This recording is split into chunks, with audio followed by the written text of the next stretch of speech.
Bienvenidos al audiolibro de Cómo pastorear el corazón de tu hijo, capítulo 2. El desarrollo de tu hijo, las influencias formativas. Mi hijo de 11 años criaba cerdos y estaba frustrado porque los cerdos volteaban los contenedores de agua con sus hocicos, haciendo imposible mantener agua fresca para ellos. Por esta razón, decidimos hacer un abrevadero de concreto, el cual sería muy pesado para que ellos lo voltearan. Construimos los moldes de madera y comenzamos a vaciar el concreto en los moldes. Mientras trabajábamos, les comencé a decir a mis muchachos que sus vidas eran como este proyecto. Las estructuras de nuestro hogar eran los moldes. Sus vidas eran el concreto vaciado. Un día, cuando el molde fuese removido, ellos serían fuertes y útiles. Las disciplinas de la niñez se endurecían en vidas adultas y estables. Yo fui elocuente en mis discursos y ellos escucharon con gentileza y de forma apropiada. Cuando hice una pausa para respirar, ellos corrieron a jugar. Obviamente, sin quedar impresionados de la semejanza entre sus vidas y el abrevadero para los cerdos. Los muchachos no estaban listos ese día para pensar mucho y no les podía culpar. No es fácil pensar en las influencias que forman la vida de los niños. Ellos están siendo formados y moldeados por las circunstancias de la vida. Todos los aspectos de la vida familiar tienen un impacto profundo en las personas que tus hijos lleguen a ser. Influencias formativas. En este capítulo te presentaré un diagrama para ayudarte a entender las influencias formativas de la niñez. Aunque el término influencia formativa sea nuevo, lo que significa es tan antiguo como la humanidad. Las influencias formativas son los eventos y las circunstancias en los años de desarrollo del niño que demuestran ser los catalizadores que lo llevan a convertirse en la persona que es. Sin embargo, la formación no es automática, ya que las formas en las que él responde a estos eventos y circunstancias determinan el evento que tienen sobre él.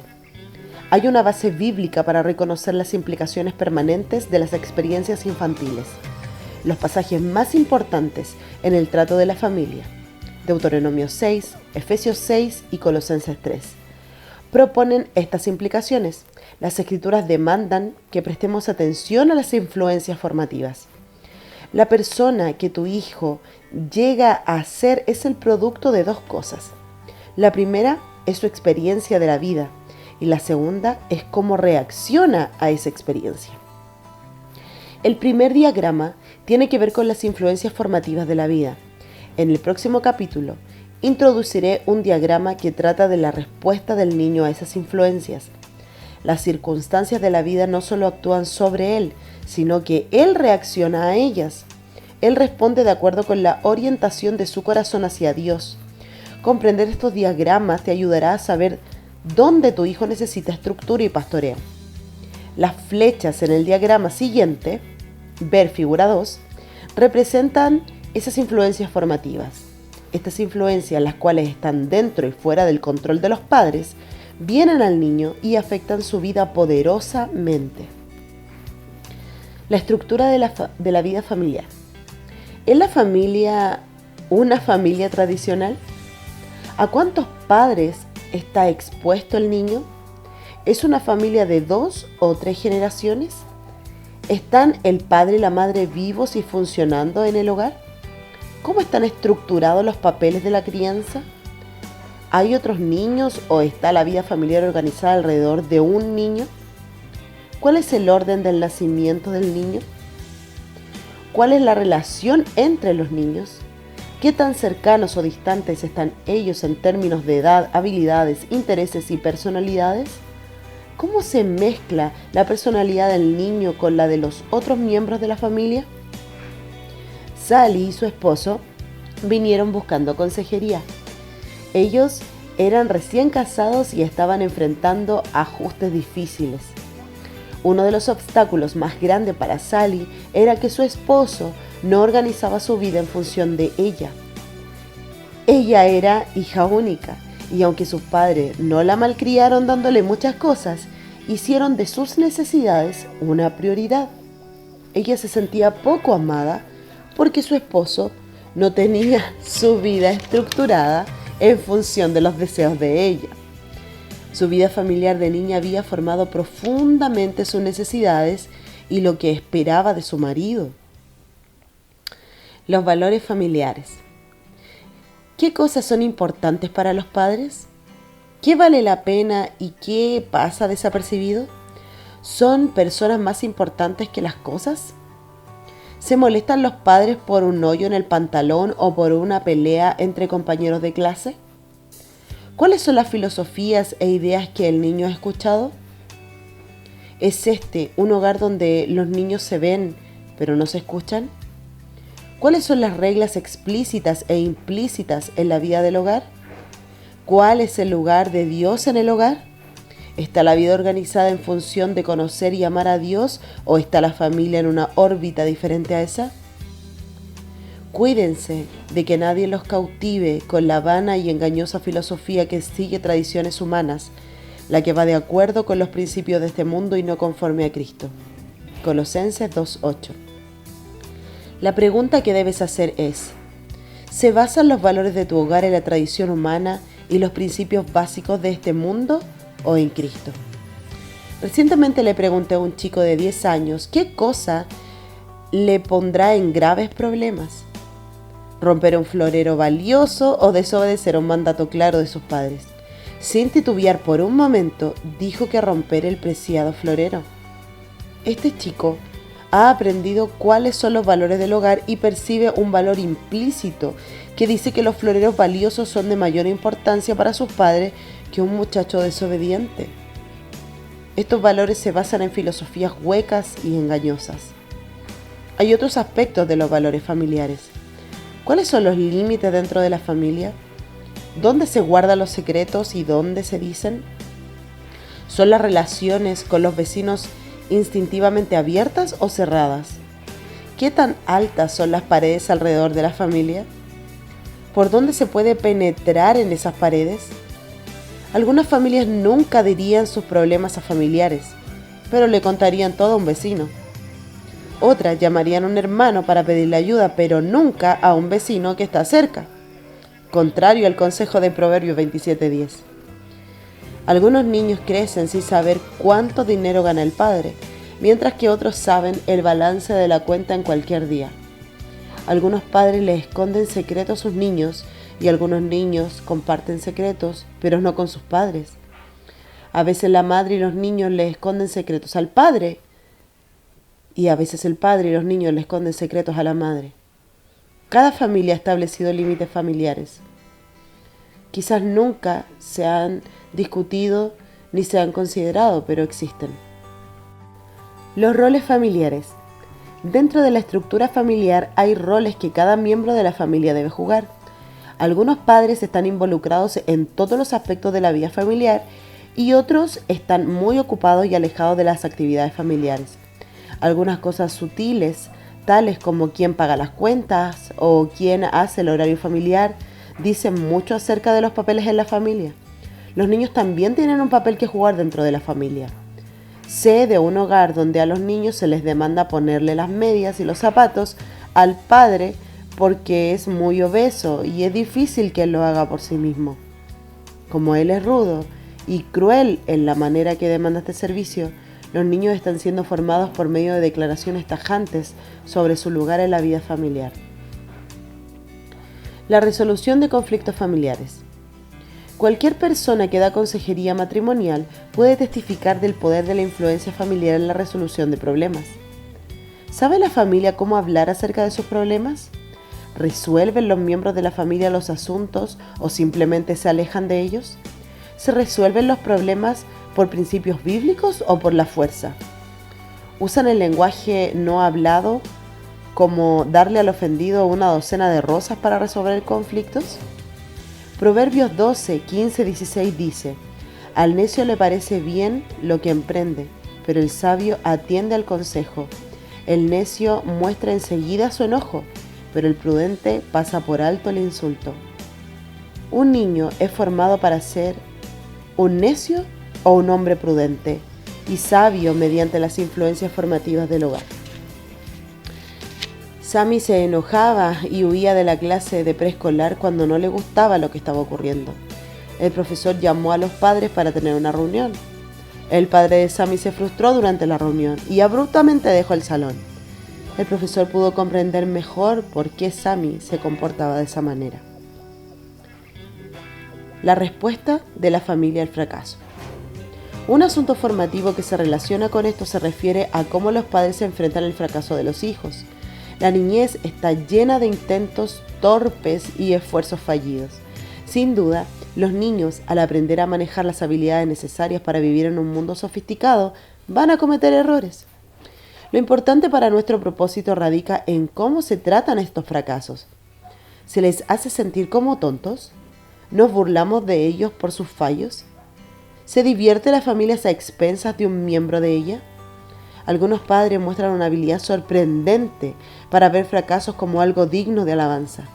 Siempre animan y son adeptos a neutralizar el efecto del fracaso, ya sea que el niño haya experimentado un ánimo genuino, una crítica mordaz o una mezcla de ambos. Esa experiencia será una influencia formativa muy poderosa en su vida. Historia familiar. Otro aspecto es la historia de cada familia. En una familia podemos encontrar que algunos miembros de la familia nacen mientras otros mueren. Unos se casan mientras otros se divorcian. Algunos tienen estabilidad mientras otros experimentan desequilibrio social. Unos tienen suficiente dinero y otros no. Algunas familias tienen buena salud mientras otras deben estructurar sus vidas alrededor de miembros que están enfermos. Algunas tienen raíces profundas en una zona residencial mientras otras se mudan constantemente. Recientemente pasé un tiempo ayudando a una mujer a ordenar los eventos de la niñez. Nuestra conversación fue así. ¿Cuántas veces te mudaste durante tu infancia? Muchas veces. ¿5 o 10 veces? Oh, no, más que eso. ¿No más de 20? Aquí detuvo algunos minutos para calcular. Mucho más de 20. Más tarde me dijo que ella y su hermana habían contado 46 mudanzas antes de tener 18 años. No hay duda de que la historia de la familia marcó profundamente los valores y la perspectiva de esta mujer. Esta breve lista solo es una muestra del número de circunstancias que tienen impacto en nuestras vidas. El efecto de estas cosas sobre nosotros es innegable. Errores al entender las influencias formativas. Hay 2 errores que se cometen al lidiar con las influencias formativas de la vida. El primero consiste en ver las influencias formativas como determinantes. El error de asumir que el niño es una víctima impotente de las circunstancias en las que fue criado. El segundo error radica en negar los efectos de ella. El error de decir que el niño no es afectado por las experiencias de la infancia. No obstante, pasajes como Proverbios 29-21 ilustran la importancia de las experiencias de la infancia. Aquí vemos que el siervo que ha sido mimado desde su niñez es afectado en una manera que trae tristeza al final. Ni el determinismo ni la negación son lo correcto. Debes entender estas influencias formativas bíblicamente. Esto te ayudará en tu tarea como padre. Llegar a la conclusión de que la crianza no comprende más que proveer las mejores influencias formativas a tus hijos es cometer un grave error que muchos padres creyentes han cometido al adoptar este determinismo cristiano. Creen que sus hijos van a salir bien si los pueden cuidar y proteger lo suficiente, si pueden ser positivos con ellos, si los pueden enviar a una escuela cristiana o los educan en el hogar y si pueden proveerles mejor experiencia infantil. Estos padres están seguros de que un ambiente apropiado va a producir un niño bueno y responden como si el niño fuera casi inerte. Ese concepto no es más que un determinismo disfrazado de ropas cristianas. Tengo un amigo alfarero que me dijo que solamente puede hacer el tipo de vasija que le permita hacer el barro con el cual está trabajando.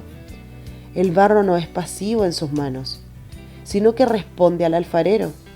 Un barro puede ser elástico y manejable, mientras que otro es desmoronadizo y difícil de trabajar.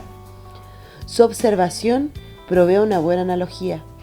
Tú debes preocuparte en proveer las influencias formativas más estables, pero no puedes suponer que estás moldeando un barro pasivo. El barro responde a la formación, acepta o rechaza el moldeamiento. Los niños nunca son los recipientes pasivos de la formación, sino que responden de manera activa. Tu hijo o hija responde de acuerdo con la orientación hacia Dios que tenga su vida. Si tu niño conoce y ama a Dios, y si tu niño ha aceptado el hecho de que conocer a Dios le puede capacitar para conocer la paz en cualquier circunstancia, entonces responderá constructivamente a tus esfuerzos formativos. Pero si tu niño no conoce ni ama a Dios y trata de saciar la sed de su alma, tomando de unas cisternas rotas que no retienen agua, como lo habla Jeremías 2:13, tu hijo puede rebelarse contra el mejor de tus esfuerzos. Debes hacer todo lo que Dios le ha llamado a hacer, pero el resultado es más complejo que el hecho de que hayas hecho las cosas correctas de la manera correcta. Los niños son responsables de la manera que responden a su crianza. El determinismo hace que los padres piensen que las influencias formativas buenas van a producir de forma automática niños buenos. Esto produce un fruto amargo más adelante en la vida. Los padres que tienen un adolescente o un joven ingobernable y problemático concluyen que el problema radica en las influencias formativas que ellos proveyeron y piensan que si hubieran tenido un mejor hogar, las cosas hubieran salido bien. Pero se olvidan de que el niño no es determinado solamente por las influencias formativas de la vida. Recuerda que Proverbios 4:23 te enseña que el corazón es la fuente de la cual mana la vida. El corazón de tu hijo determina cómo responde a la crianza. El señor y la señora Everett tenían un hijo rebelde de 15 años y se daban cuenta de que habían cometido muchos errores en la crianza. Sin embargo, sus errores les cegaron para ver las necesidades de su hijo, y cuando veían a su hijo, veían sus propios fallos. Como resultado, nunca le vieron como un muchacho que estaba escogiendo pecar, ni tampoco vieron que él había decidido no creer ni obedecer a Dios. Aunque ellos no habían sido padres perfectos, tampoco su hijo había sido bueno. Ambas cosas eran verdad. Tal perspectiva no considera el hecho de que los seres humanos son criaturas dirigidas por la orientación de sus corazones. El niño no es inerte en la infancia, sino que reacciona a la vida. Esto nos lleva a nuestro próximo capítulo y al siguiente diagrama. Sección de preguntas de aplicación del capítulo 2. 1. ¿Cuáles han sido algunas de las influencias formativas prominentes en la vida de tu hijo? 2. ¿Cuál es la estructura de tu familia? ¿Cómo ha afectado eso a tu hijo o hija? 3. ¿Cuáles valores identificarían tus hijos como los valores de tu familia? ¿Cuáles son las cosas más importantes para ti? 4. ¿Dónde están los secretos de tu hogar? ¿Compartes demasiado cargando a tus hijos con problemas muy grandes para ellos? ¿Compartes muy poco aislándolos de la vida y la dependencia de Dios? 5. ¿Quién es la cabeza de tu familia? ¿Hay una autoridad centralizada o tu familia toma decisiones por un comité? 6. ¿Cuáles son los patrones para resolver los conflictos en tu hogar? ¿Cómo han afectado esos patrones a cada uno de tus hijos? ¿Hace falta un cambio? Si es así, ¿qué tipo de cambio? 7. ¿Qué constituye un éxito o un fracaso en tu hogar? 8. ¿Cuáles eventos han sido centrales en la historia de tu familia? ¿Cómo te han afectado esos eventos? ¿Cómo han afectado a tus hijos? 9. ¿Tiendes a ser determinista por la manera como ves la crianza? ¿Puedes ver que tus hijos responden activamente a las influencias formativas en sus vidas? ¿Cómo ves que responden?